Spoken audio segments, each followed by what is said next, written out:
Okay, Boker Tov. Good morning, everybody.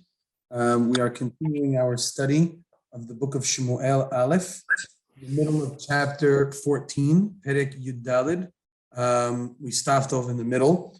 But before we begin our regularly scheduled program of Navi, I'd like to just take a few minutes to talk about something that's important. Tonight and tomorrow is the 1-year yurtzeit, 1-year anniversary of the passing of Rabbi Jonathan Sachs. And this morning's class will be Le'ilu Nishmato. Rabbi Sachs was somebody who was very influential to Jews all over the world, myself included. I had the zichut of meeting him on several occasions together with other rabbis when he came to speak in Bet Torah and in a number of other places. I had the opportunity to converse with him briefly, ask a couple of questions. I didn't know him intimately, I guess, as many other people who may have been close to him may have had. But one of the beauties of the human condition is that you can get to know somebody not necessarily through conversing with them, but you could also get to know them through what they write, through their books. And I'm a religious reader of Rabbi Sachs's Covenant and Conversation.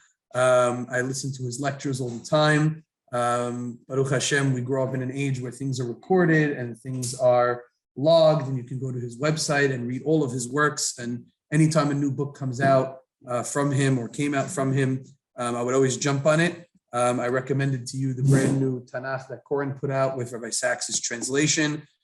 He has a whole line of Sidurim in which he goes through explanations of the prayers and gives in-depth understanding. In fact, Rabbi Sachs, alav shalom, just worked closely with our own community to produce a brand new Kol Yaakov Sidur with Hebrew and English and his notes on the bottom of it. If anybody's interested in purchasing that, I highly recommend it. It's one of the major texts that I use in my morning class when I teach Be'ur Tefillah, the explanations to prayer, and his insights and his wisdom have begun to transform many of our congregants' approaches to Tefillah. So someone who was a prolific author, an illuminating mind, a great thinker, somebody who, what I appreciated most about him was that Rabbi Sachs, alav shalom, was somebody who can engage with the outside world, who could be in the world of academics and talk with the highest thinkers and the great minds, Jew and non-Jew alike, but still maintain a deep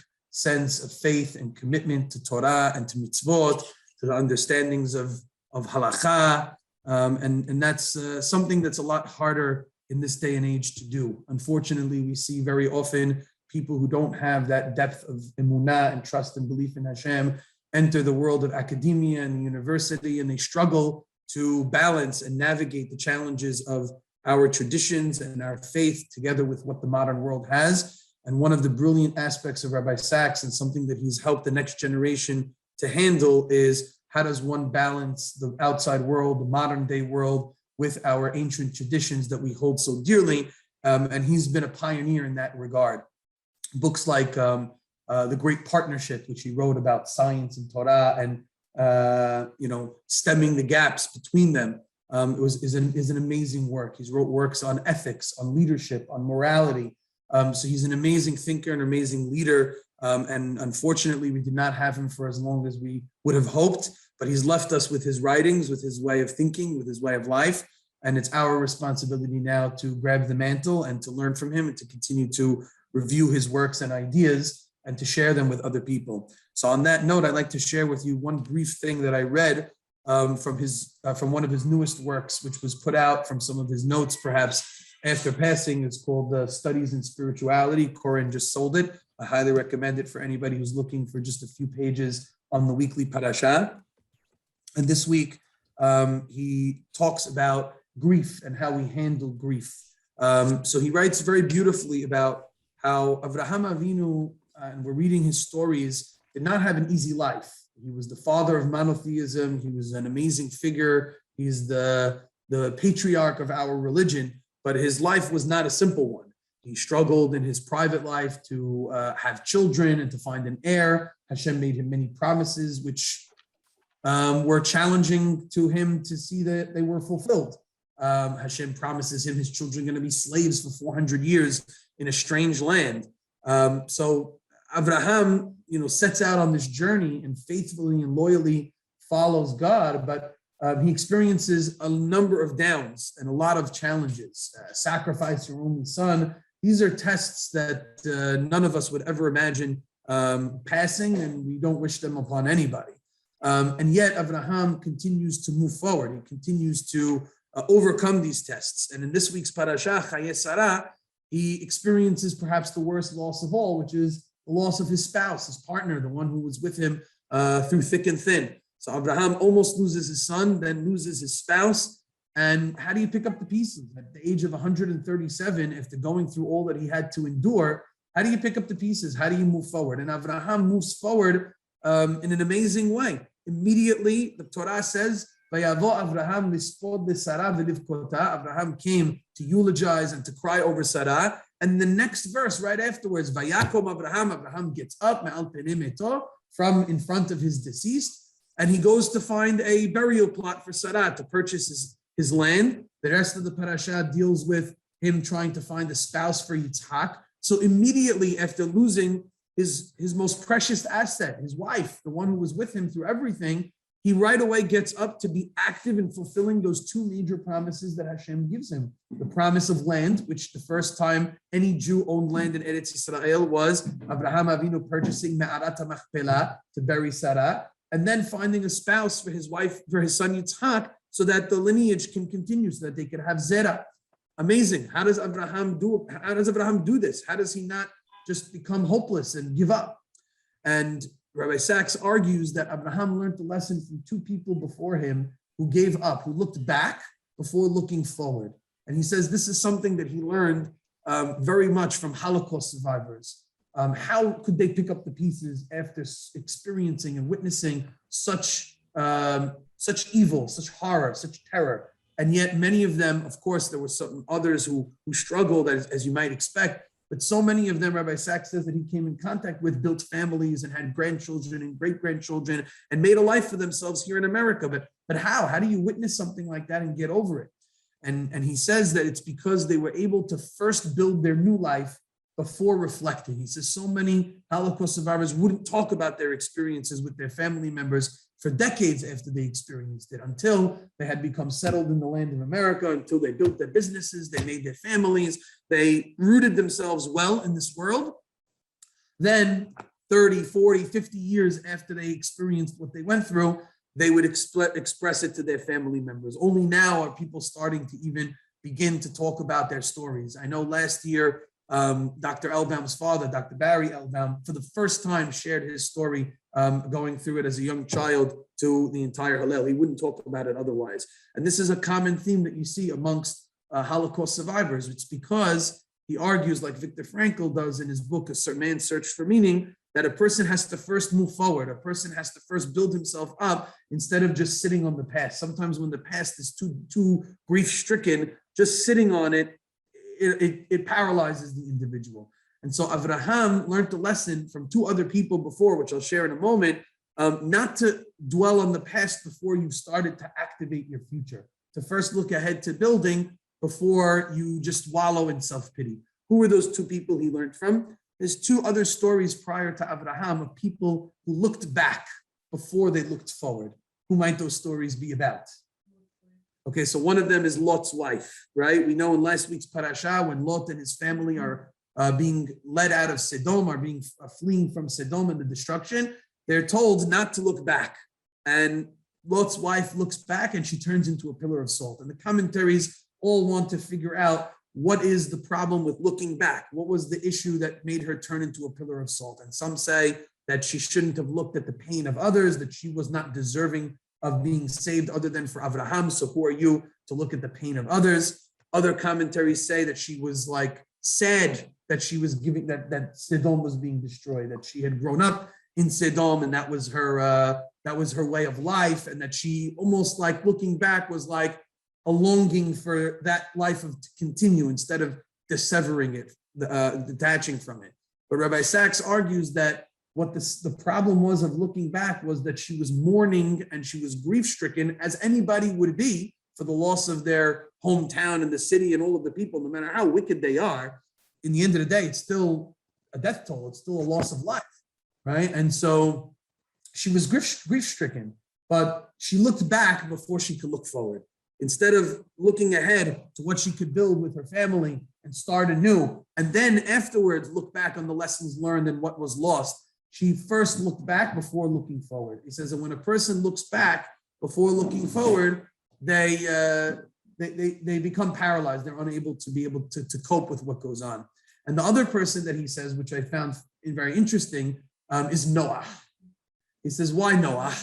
Just put yourself in Noah's shoes. The last story that we know about Noah is not a great one. Noah comes out of the teva, he begins to cultivate the land, he plants a vineyard, and he gets drunk, and he has this unfortunate incident with his nakedness being exposed. And what happened, the rabbis have all different types of commentaries, but his end is very shameful as far as Noah is concerned. For somebody who was described as Ish Sadiq Tamim, righteous, whole, complete, a man of great faith and generation, the single person chosen to lead the people, right, and to repopulate the earth.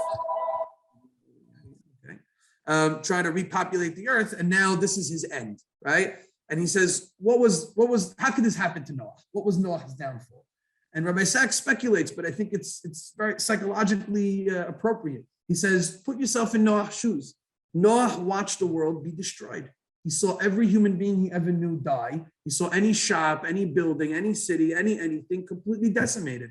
He said it's like a Holocaust survivor returning back to his hometown. No matter how much you didn't like the town, no matter how much you didn't like your neighbor, one guy out of 150 people of different families comes back to an empty town.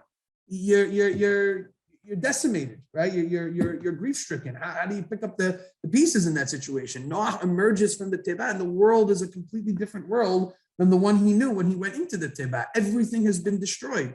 And you could imagine that although he gives sacrifices to thank Hashem, and he's ready to take on the mission that Hashem has charged him with, he's incredibly grief-stricken about what he has to do now and what the world looks like now, as opposed to what it was before. And so perhaps the planting of the vineyard and the getting drunk is his response in grief to what happened to the world, right? And that's again because Noah looked back before looking forward. Instead of building first and procreating first and allowing the world to continue first, and then sitting on the grief of the previous world and feeling bad for it, he goes the opposite direction. When people look back before they look forward, he says, that's where they're stricken with grief and they're paralyzed and they're unable to pick up the pieces and to move forward. It says Avraham learned the lesson from those two, and he learned that yes, bad things are going to happen, tragedies are going to befall every single person and people at large. But if a person looks as to what their destiny is and tries to activate the promises of Hashem for the future, and then reflect or even simultaneously reflect on what positives they can learn from the previous situations and mourn and grieve over it, and then use that going forward, that's how a person's able to pick up the pieces. So I found that to be a very powerful idea. I'll just read to you because it's his words, and you should read his words. He writes over here, we are not here by accident. We are here because God wanted us to be here and because there is a task that we were meant to fulfill. Discovering what that is not easy and often takes many years and false starts. But for each of us, there is something God is calling us on us to do, a future not yet made that awaits our making. It is future orientation that defines Judaism as a faith, as I explained in the last chapter of my book, Future Tense. This is the first time I even heard of that book, to be honest. I'm still discovering all of the works of Rabbi Sach. There are so many. He says, so much of the anger, hatred, and resentments of the world are brought about by people obsessed by the past and who, like Lot's wife, are unable to move on. There is no good ending to this kind of story, only more tears and more tragedy. The way of Avraham in Chaye Sarah is different. First, build the future, only then can you mourn the past. And I think it's appropriate that the parasha for that reason is called Chaye Sarah, not the death of Sarah, but the life of Sarah. How he took the messages of Sarah's life and built them for the future and made positives moving forward, and then looked back and mourned and eulogized for her and grieved for her. That only that way can you really be able to move on and fulfill your mission in life, despite all of the hurdles and challenges that God will throw our way. And there will be those challenges and hurdles for every single person in every single community and so on. So I think Rabbi Sachs's words are powerful for us today. Continue to study his works, continue to look at his insights, and in that way, we will continue his legacy of being faithful and loyal Jews in a very modern world. Yeah. How so? A good segue to Shaul. Right. And everything he did after that was like trying to get back the path. Yeah, yeah.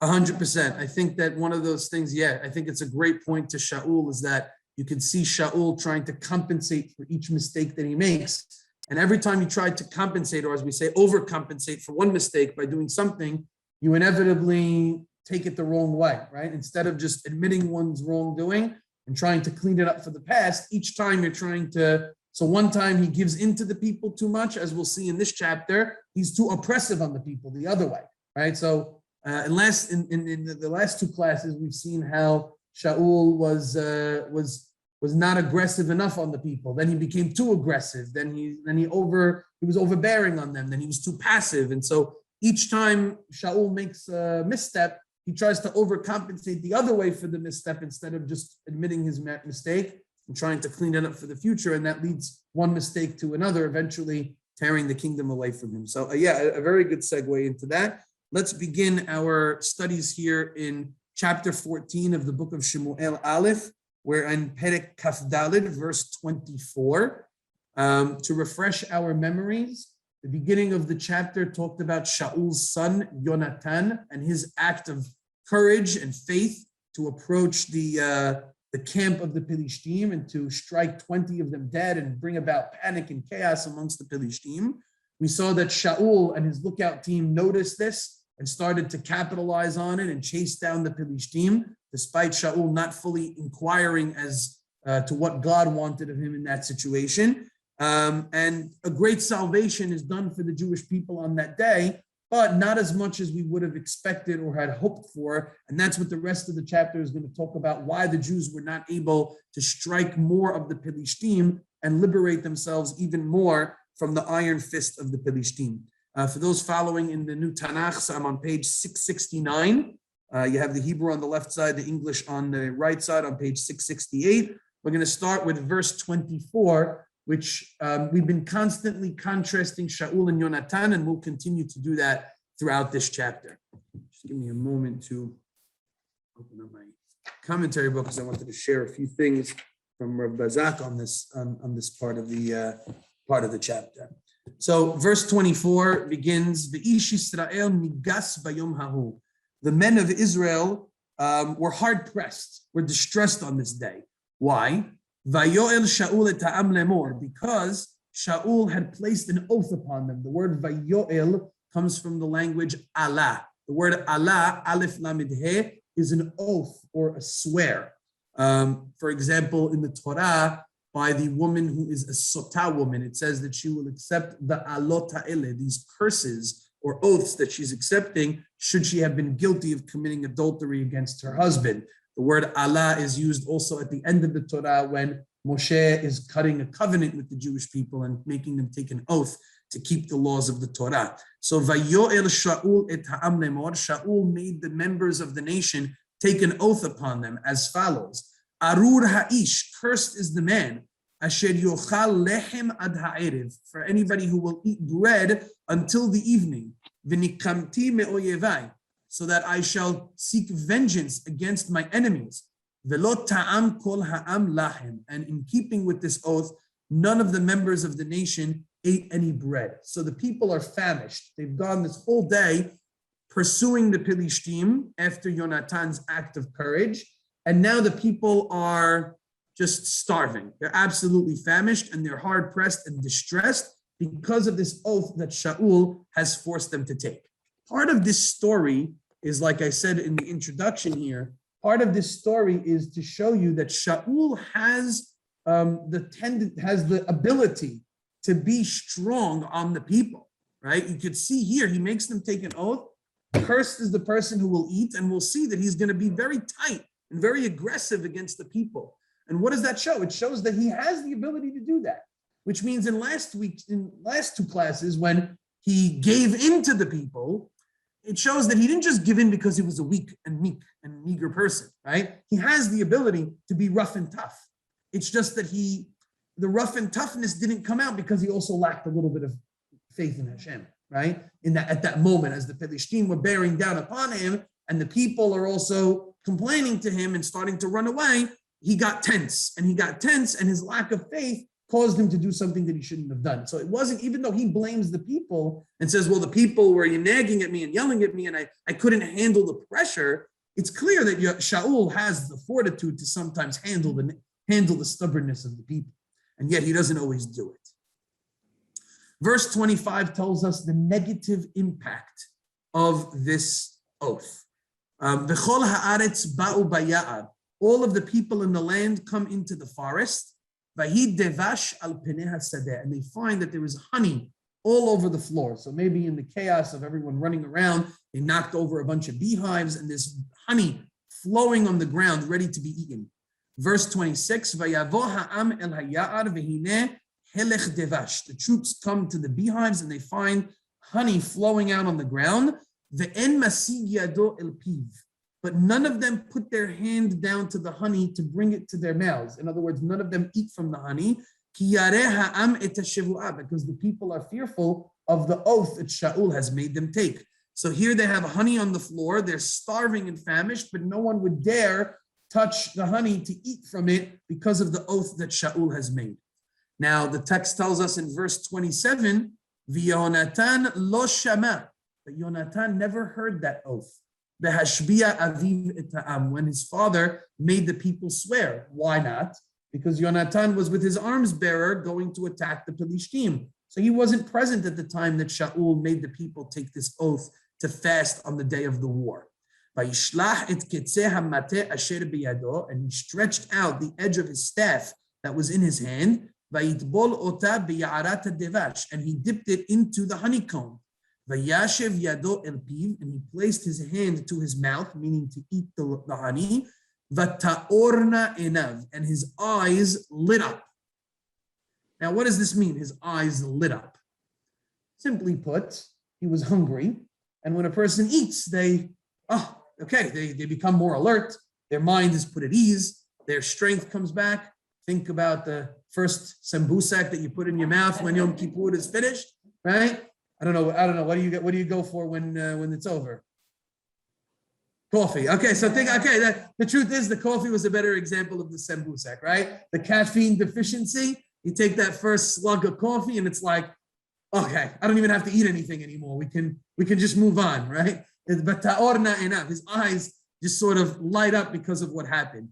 There's also the possibility that there was something, mystical about this honey that had come into them after winning this thing, that it lit up their eyes, right? Now the people are watching what's going on, and they're shocked, they're surprised. People in verse 28 say to Yonatan, "Vaya'an ish meha'am," the members of the nation call out to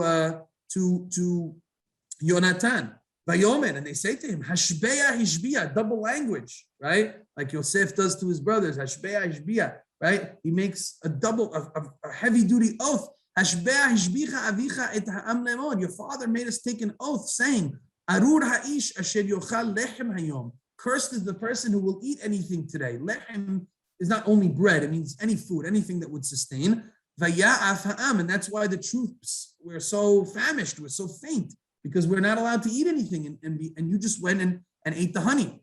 Now, what would you expect Yonatan to respond to this? Before you read the next verses, Yonatan is now revealed to him that his father made them take an oath not to eat anything, and he ate. What would your response be if you were Yonatan? Huh? I didn't know. I made a mistake. I'm so sorry. What? Should have told me. Why didn't anybody stop me? Okay, but did I miss the class when we discussed this to begin with? This oath? No. This is the first we're hearing of this oath. Right.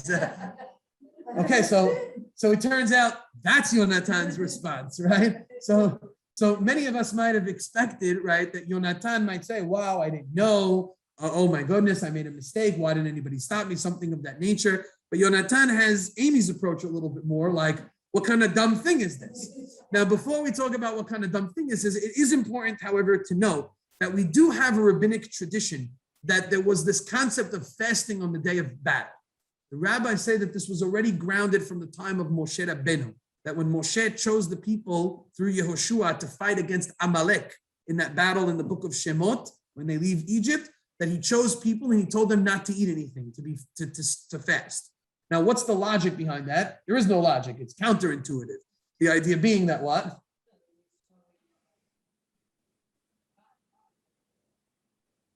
Exactly, right? It's the idea of that. Okay, but I'll give a different example, right? I'll give a different example, right? Let's give a different example. Let's go to Megillat Esther, right? Megillat Esther, the 13th day of Adar, has been commemorated by us as Ta'anit Esther, right? How did that become a fast day? Because that was the day in which the Jews all gathered to fight against their enemies. Say the commentaries of Halakha, Mishnah Berurah, and others. What are we commemorating on Ta'anit Esther? We're not commemorating most people think it's that we're commemorating the 3-day fast that Esther did before she went into a Hashverosh. Say the rabbis, that's not the main reason for the commemoration. It's part of it. Fasting plays a role in the Megillah. But that fast took place in the month of Nisan, according to the timeline of the Megillah. If you've traced the timeline of the Megillah, Ahashverosh is told about the plot of Haman by Esther in the month of Nisan. Nothing happens until 11 and a half months later, till the month of Adar, when they actually fight the battle. All of that's happening in rapid succession. So Esther fasted in the month of Nisan. Ahashverosh sent out the new decrees, but there's a whole 11-month period until they fight the battle.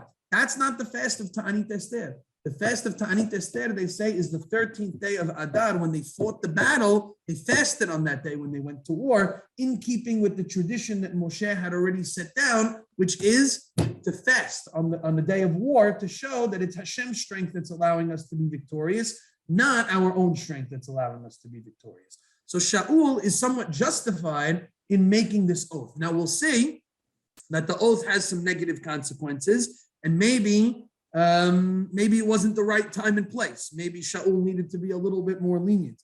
By the way, I'll just add one more to this. Later on, way further down in history, is the book of the Maccabim. It says that for many, many battles that Yehudah Maccabi made his soldiers fast on the day that they fought against the Greeks. It's recorded in the book of the Maccabees that he made sure to do so, and they experienced many victories fasting when they fought against the Greeks. So this is an ancient tradition, the idea to fast to show our faith in Hashem's ability to win war, not in our faith, and not in our human ability to win the war.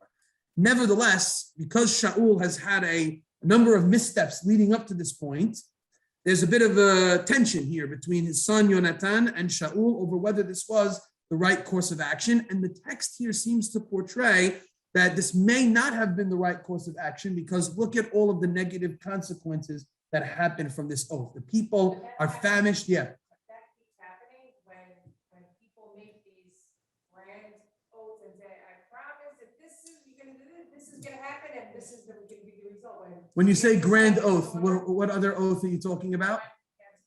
Who's that?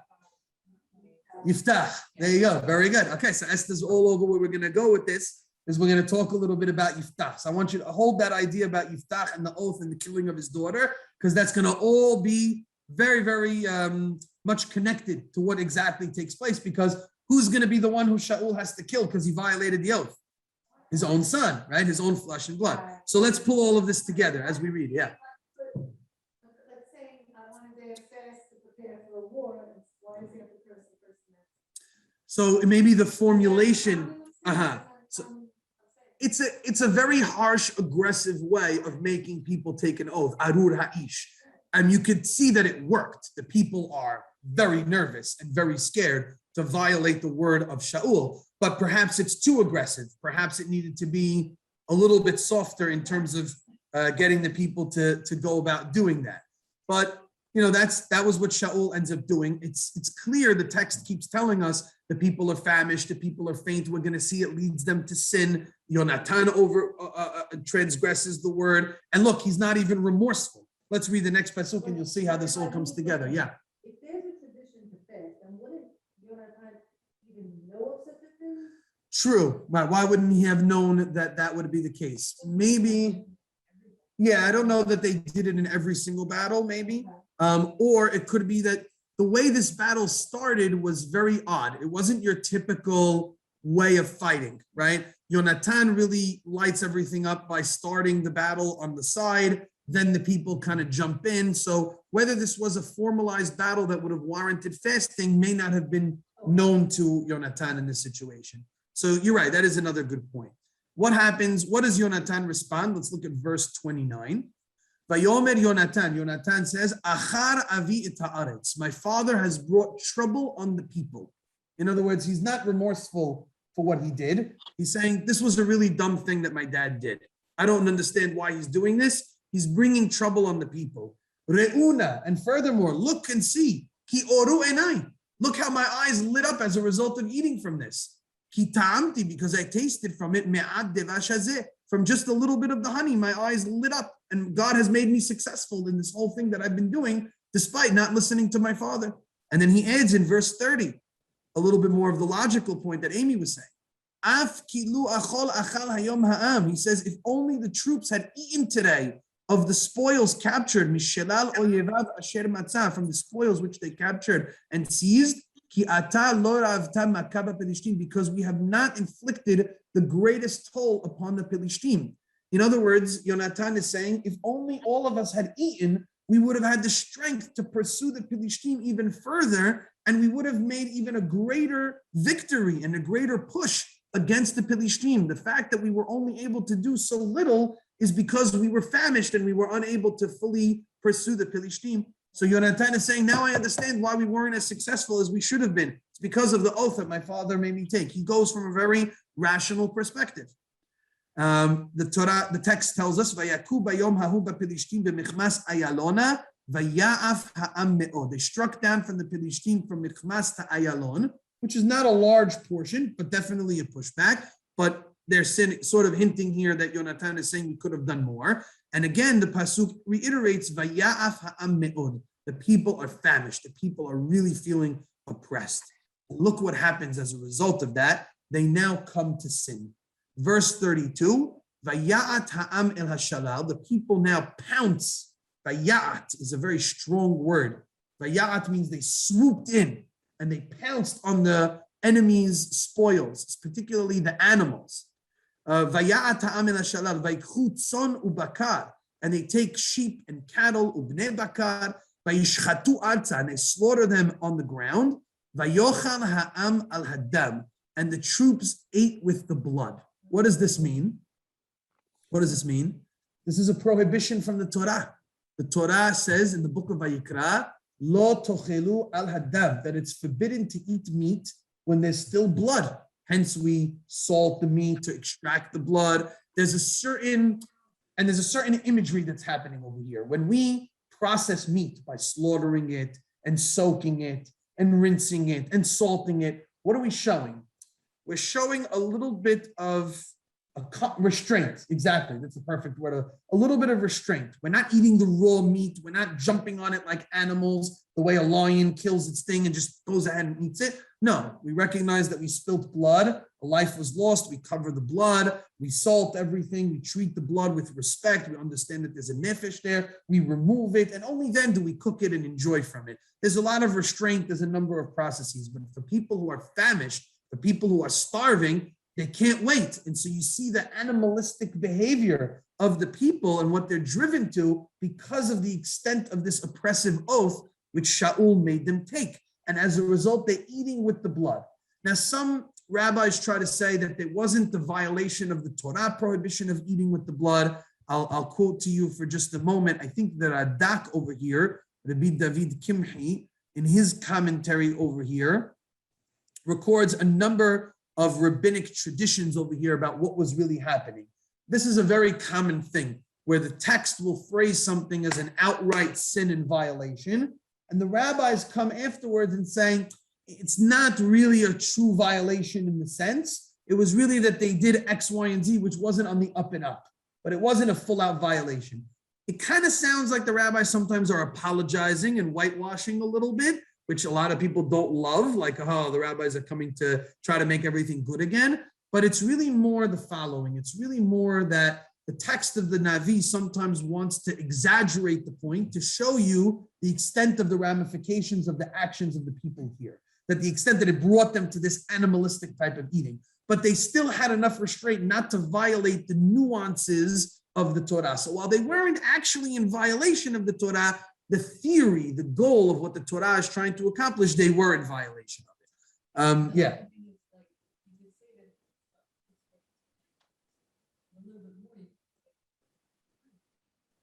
Because he ate? Because he didn't say like, oh, I ate. Uh-huh. He sort of said like, well, why wouldn't she eat? So they were like, Uh-huh. not that they should eat. She's saying Yonatan's behavior gave them a license to go ahead and do it and to see that there's not a lot of ramification. Right. Right. Right. It is important to note. It is important to note, however. Yeah, go ahead. Go ahead. No, I agree with Liz. I was thinking that too. Like he opened up. He opened the door. Yeah. He opened the door. Now, it is important to note that the people are eating, according to most opinions, after the oath was done at the nighttime. This is already happening at night. So they're not violating the oath. They still kept to the oath.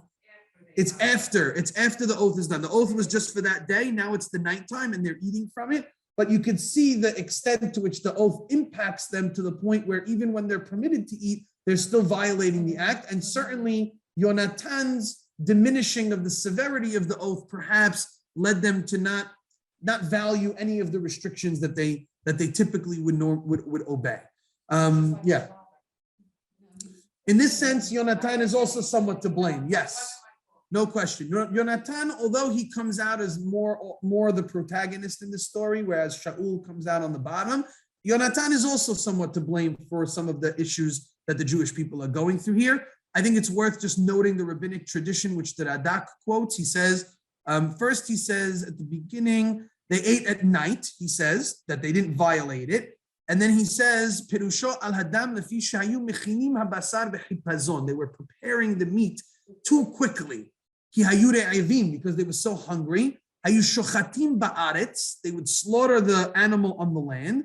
Velo hayam hadam nagar umitmatzei yafeh. But they didn't slaughter it in a way where the blood would be extracted the way it normally would. Usually when they slaughter on a rock in a slant, so that the blood will drip out and go onto the ground. And they weren't meticulous about doing it that way, he says. And that's why Shaul, as we'll see in the next pasuk, tells them, bring me a rock and let me do the slaughtering so that I could extract the blood properly. It wasn't that they were violating the issue of eating blood. It was that they were not fully meticulous about extracting the blood in a proper way.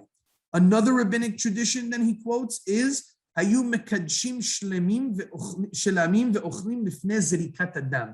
the Jews were not eating meat randomly. They were first sacrificing these animals to Hashem, like a korban shelamim. The problem is you are not allowed to eat from the meat of a korban until the blood is sprinkled on the mizbeach.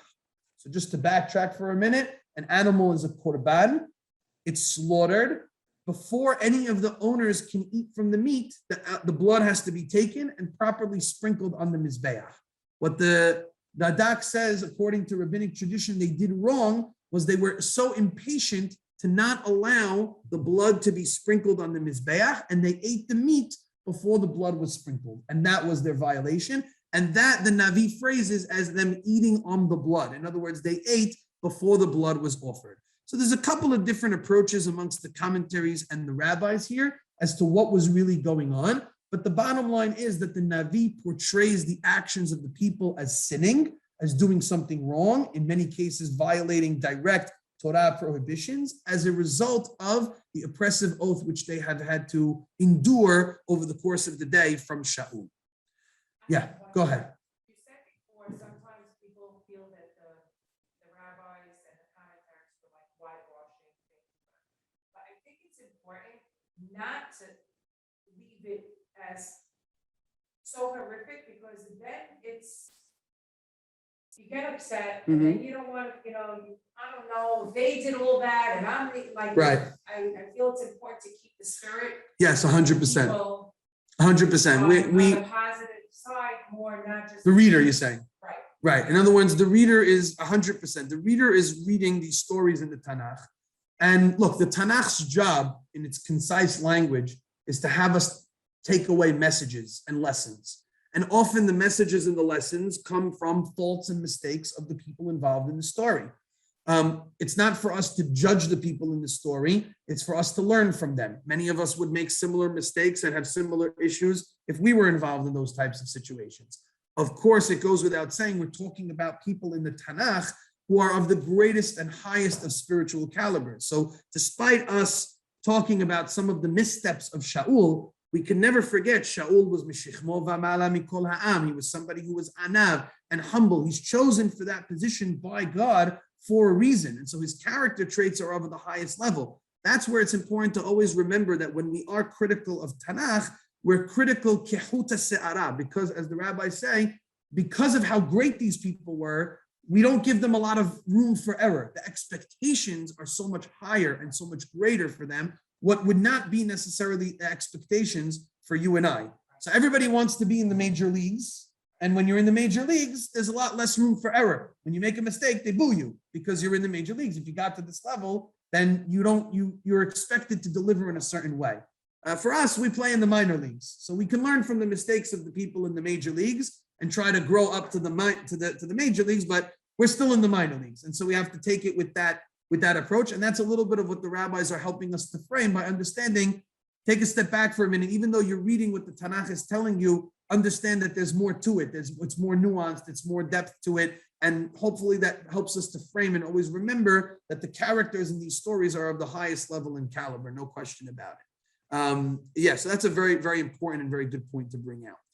Let's see verse 33 now as we read from here to the end of the story. So they tell and inform Shaul of what's going on. And they say to him, the people are sinning to God, to eat on the blood. Shaul responds harshly. He says, you've acted treacherously. Golu elai hayom even gedola. Roll for me a great and large stone. Verse 34, Vayomed Shaul putzu ba'am va'amartem lahem. Go scatter out. Shaul says to the messengers, go scatter amongst the people and spread the word to everyone. Hagishu elai ish shoro, that everybody should bring to me their ox, the ish seyehu, and each person his sheep. Ushchatem bazeh va'achaltem, and allow me to slaughter it together with you on this rock, and then you'll eat it. In other words, Shaul is going to supervise all of the slaughtering to ensure that no one is sinning by eating the blood. And do not sin to God to eat on the blood. The people follow through with Shaul's directive, and they bring him the ox on to that night to his hand, and he slaughters them, and he oversees and certifies that everybody's slaughtering is proper. Verse 35, Vayiven Shaul mizbeach ladonai. Shaul builds an altar to God. This is another clue to what the rabbi said, that it was a korban, because he uses this stone to serve it as a mizbeach, as an altar. Oto hehel livnot mizbeach ladonai. This was the first of many altars that Shaul would make during the course of his time, each time he was successful in battle. Very reminiscent of our forefathers, that anytime something positive happened, they would build an altar, they'd give sacrifices to God and recognize God as the major player in their success. So this is a positive element to Shaul, that he's building a mizbeach, he's offering sacrifices, he's trying to help the people to not sin. And so we see Shaul's dedication and loyalty to the observance of the laws, despite the fact that he may not be questioning for himself hardly enough why this is happening, right? He needed to do a better job of looking into, maybe it was my fault that this took place as the leader because I put something that the people were not ready for. So that concludes this element of the story. Any questions, any thoughts before we move forward?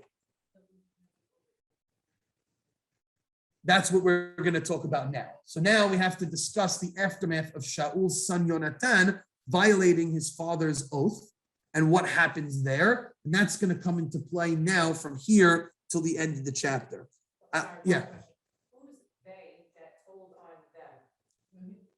Like it says.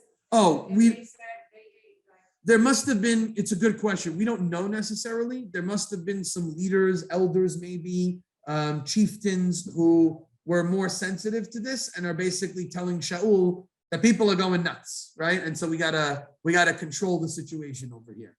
They were maybe the middlemen, the intermediaries between that. I wanted to point out one other small point about the contrast between Yonatan and Shaul. A very, very technical point, but shows a little bit of their mindset. Take a look at verse 24, come back up to verse 24, and notice Shaul's language when he makes the people take an oath. He says, Arur ha'ish asher yochal lechem, cursed is the person who will eat bread until the nightfall, v'nikamti me'oyevai, and I shall seek vengeance against my enemies. How does Shaul phrase it? Is in the individual, as the me. I will seek vengeance against my enemies. Shaul takes this battle very personally against the Philistine. Go back to verse 12 and 24. Go to verse 12, where Yonatan speaks about the victory, and look at his language at the very end of the pasuk. When Yonatan gets the signal that he's going to go and attack the Philistine, Vayomer Yonatan el nosek kelav, Yonatan says to his arms bearer, Ale acharai, come after me, ki netanam Adonai beyad Yisrael, because God has put the Philistine into the hands of the Jewish people. He very easily could have said, ki netanam Adonai beyadenu, in our hands, which would have been a similar language to Shaul. But Yonatan does not view himself on his own. He views himself as an extension of the Jewish people. He says, our success is going to come because Hashem has put them into the hands of the Jewish people. Whereas Shaul, when he talks about the victory, says, V'nikamti me'oyevai, I'm going to have vengeance against my enemies. And therein lies another subtle contrast between Yonatan and Shaul, where Shaul is looking at this personally from his own legacy and his own status, whereas Yonatan is looking at it as a more broad victory for the Jewish people. You can't fault Shaul so much for that. I mean, you can, but you understand where he's coming from because Shaul's the king. He views everything as a reflection on himself and his legacy. It's like the president of the United States and his policies. They're all going to come back to him. They're not going to come back to Yonatan. The president institutes a poor policy. Who's going to take the blame for it? Not the guy who made the advisor. Nobody knows his name. Not the guy who didn't enact it. Nobody knows their name. You're going to know the king's name. You're going to know the president's name, right? So Shaul realizes this is a reflection on him. Yonatan has less to lose, therefore is a little bit more involved in the people. Shaul has more to lose, and that causes him to momentarily lapse in his understanding that he's on behalf of the people and on behalf of God, and he does not mention God or he does not mention the people in this conversation. That's why the oath does not seem so straightforward to me, because obviously there's not really so much thought about Hashem here. Perhaps, right? His oath was not made for God. Hashem's going to save us, so we don't need to Maybe that's the... You are cursed. It's so... Right. Right. Mentality. In other words, the curse didn't put everyone else in the mindset of fighting for God, because that may not have been the mindset that Shaul himself was in at that time. Yeah, an excellent point. Let's go now to verse 36. Verse 36 till the end is going to be the struggle between Shaul and Yonatan.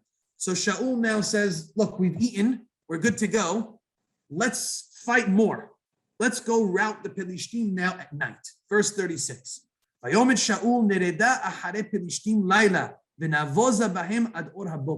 suggests, let us not stop here. Let's go down to the camp of the Philistine during the night. We'll plunder them until the morning. And we won't leave anybody left. Let's just kill them all. Let's rout them. The people respond, yeah, great idea. Whatever's good in your eyes, Shaul, we're going to do. So Shaul has finally earned the respect of the people. They're ready to go. But someone recognizes something's not right. Vayomer HaKohen. All of a sudden, the Kohen Gadol steps forward and says to Shaul, why don't we ask God? Nikreva halom el ha'elohim. Why not approach God here and ask God what we should do? The Kohen recognizes that something's not right amongst the people. They just sinned with the blood. The oath was bad. Yonatan, he may have some kind of premonition about. He's not confident that the Jews should go now and attack without the permission of God. And again, this is highlighting the fact that Shaul continuously struggles about when to ask God and when not to ask God. He started to ask God, then he cut God off in the middle. Now he doesn't want to ask God. Shaul is struggling in this area, and the Kohen has to remind him, let's ask God. So Shaul says, fine, Vayish'al Shaul belohim. Shaul asks God with the Urim v'Tumim. Ha'ered acharei Pelishtim. Should we go after the Pelishtim? Hatitenem biyad Yisrael. Will you give the Pelishtim into the hands of the Jewish people? Velo anahu bayom hahu. The Urim v'Tumim does not answer Shaul. They get no response. No response is a bad sign, right? No response means God is not in tune with them to give them an answer. And when Shaul sees this, the suspicions of the Kohen are confirmed. They realize something's wrong. Anytime they get that type of response or no response, it means we got a clean house. Something's wrong with us that's going to prevent us from being successful. Maybe it's also like a test to see because they weren't patient there and they did wrong. They just wait and see what your answer is. Okay, so maybe they have to wait, but I think Shaul takes it as God is sending us a message that we need to fix something before we can go ahead and move forward. Shaul will consistently have a very tough time when it comes to asking God. We're going to see it all throughout his tenure, even towards the very end of his life. Verse 38, Vayomed Shaul goshu halom kol pinot ha'am. Shaul says, come forward, all chief officers of the troops, u'du'u, and let us know and see, bama hayta hatat hazot hayom, and find out how this guilt was incurred today. We got to figure out what's wrong. We're going to bring everybody together, major heads. We're going to see what happened here. Now, it's surprising that Shaul would even think of this. Why doesn't he just immediately attribute it to the sin of the people for eating with the blood? But he senses there's something else afoot, and you could tell he senses it because he singles out his son Yonatan. Verse 39, he says, Ki chai Adonai, swear by the name of God, HaMoshia et Israel, the one who saves the Jewish people. Ki im yeshno beYonatan beni, should the fault be with my own son Yonatan, mot yamut, he will surely be put to death. Ve'en onehu mikol ha'am, nobody says anything, right? Because they kind of know, oh boy, it's going to happen with Yonatan. You kind of get the sense that Shaul, by making this oath, also sensed that something was wrong with Yonatan, right? Yonatan has acted many times already so far, undermining his father, right? If we go back to chapter 13, he was the one who started the rebellion in the first place by killing the chieftain. That was not necessarily imposed on him by Shaul. Then he goes on his own without telling his father to approach the camp of the Pelishtim. So Yonatan has been acting very boldly on behalf of God, but he's also been undermining his father's authority. And so already in the course of the battle, you can see that Shaul and Yonatan are at odds with each other. Their relationship has taken a hit between father and son because of Yonatan's zealousness and some of the actions that he's done without his father's permission. And this is why you'll see in a moment when Yonatan is due to be put to death, Shaul does not really react. He's very stoic. Watch what happens, right? Yeah, but Yiftach also said, whoever's the first person that comes out of my house is going to die. And what's his reaction when his daughter comes out? He starts crying. He starts tearing his garments. He's trying to figure out what to do. He's in shock. He's upset. He's grieving.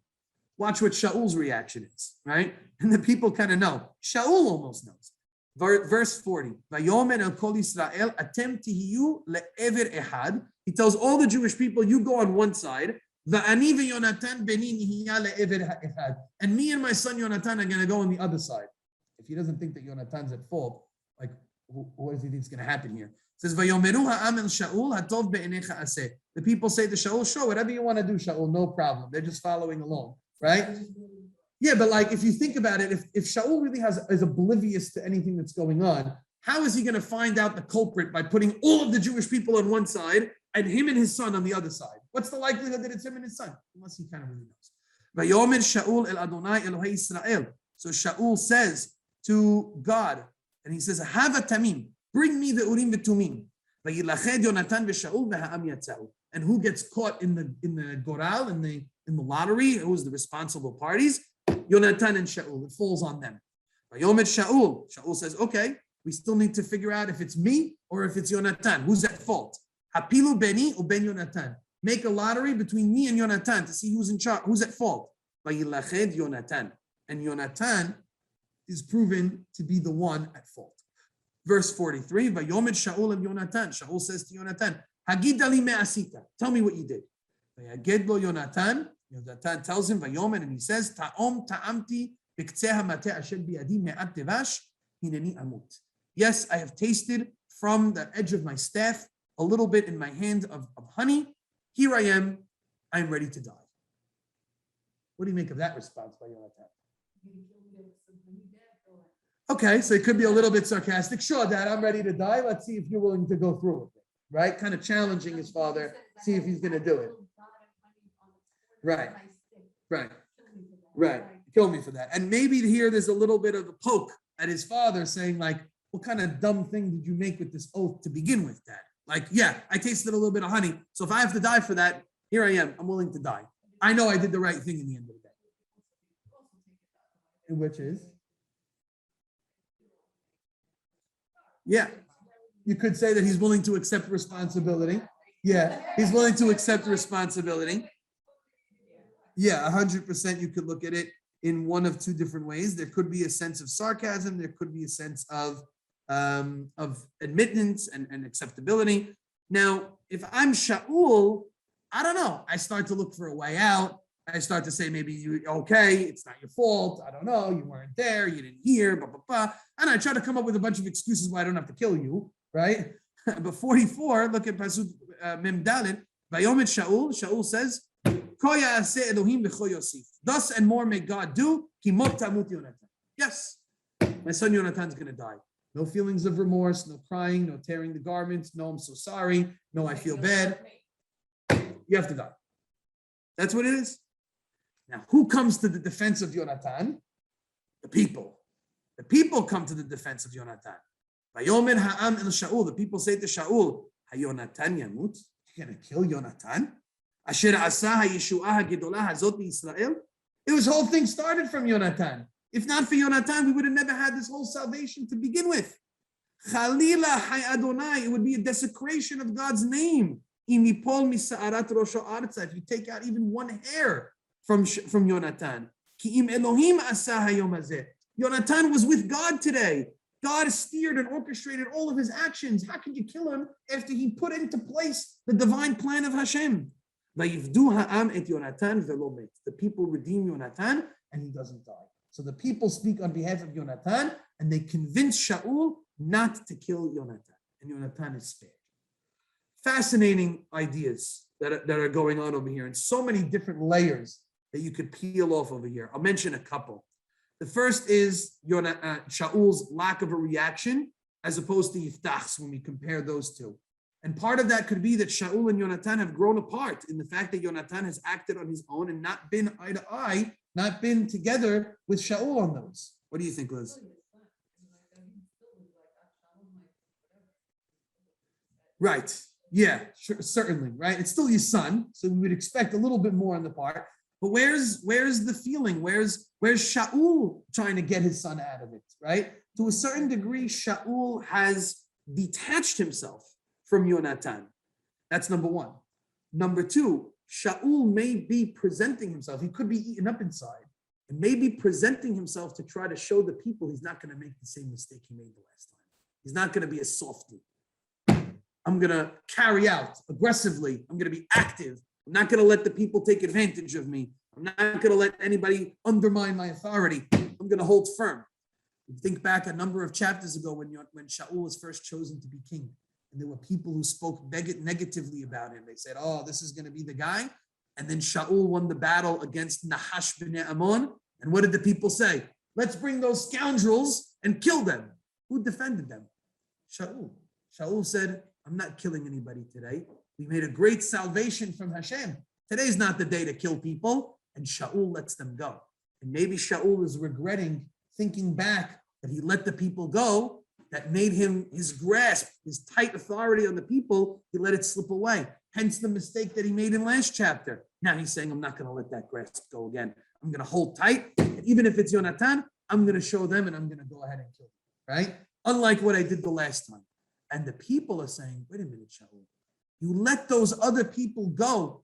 Those weren't the people who even did anything good. You let the last people who rebelled against you, who spoke negatively, you let them go. You didn't even kill them. And now you're going to kill your son who did this great thing? What are you talking about? How could you do this? In other words, the people are saying to Shaul, but Shaul, you set the precedent that when something great happens to the Jewish people, we should not give consequences of death to anybody on that day. You said that since we won the war against Ammon, we're not going to kill those who rebelled against you. And those people were wicked, they didn't even do anything to help the victory. And you still didn't kill them. Now Yonatan is the catalyst of the victory from Hashem's hands.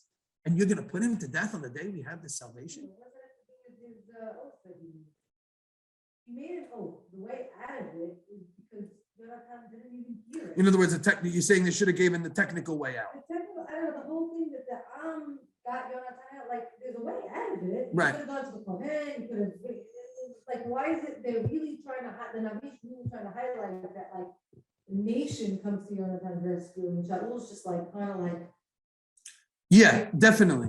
It's another example where the people end up overriding Shaul, which is again, right? Now, this time it comes out to our benefit because we don't want to see Yonatan die. We think he should stay, and it makes more sense. And I think morally and fairly, he should stay alive, right? But again, it's another example where everything's shifting. In other words, Shaul's trying to compensate for the last time he let the people go by not letting Yonatan go, and the people are saying, but it doesn't make sense, Shaul.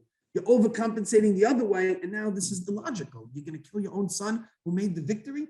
How does that make any sense, right? And so forget about the oath. Yeah, okay. I think the text is more concerned with not the technicalities of how they get out of the oath. That's not important. I'm sure they had to conduct some kind of technical thing and hatarat nedarim and whatever it is. But why? Why do they go through it? Because the people say it doesn't make sense that we should kill Yonatan on this day after what he did and after the salvation that we had. You Shaul taught us that. You yourself taught us that, and you're forgetting your own lesson, right? And this is what happens when you make one misstep and then you try to overcompensate from the other way and you're trying to make up for it, and you're so worried about your own legacy and what you're doing right and what you're doing wrong, and you're not consulting with Hashem, that you start to, in one place you use one logic, in another place you're contradicting yourself, you're acting hypocritically because you're not being consistent in the way in which you're managing the people through Hashem. And that's where Shaul's fault is being highlighted over here, his lack of consistency in how he's treating the people and how he's approaching God and how he's dealing with these situations. It just seems like Shaul's making it up as he's going with scenario after scenario, trying to compensate for past mistakes instead of judging the scenario, but based on what makes sense at that moment.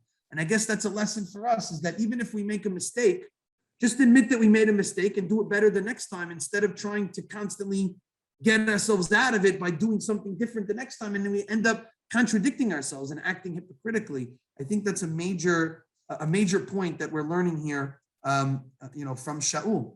And so we still didn't finish. We have a couple more Pesukim left to finish up chapter 14, but I'm going to pause here. Chapter 14 is going to kind of round out, it's going to kind of talk very general about Shaul's last days, which is going to be a little interesting.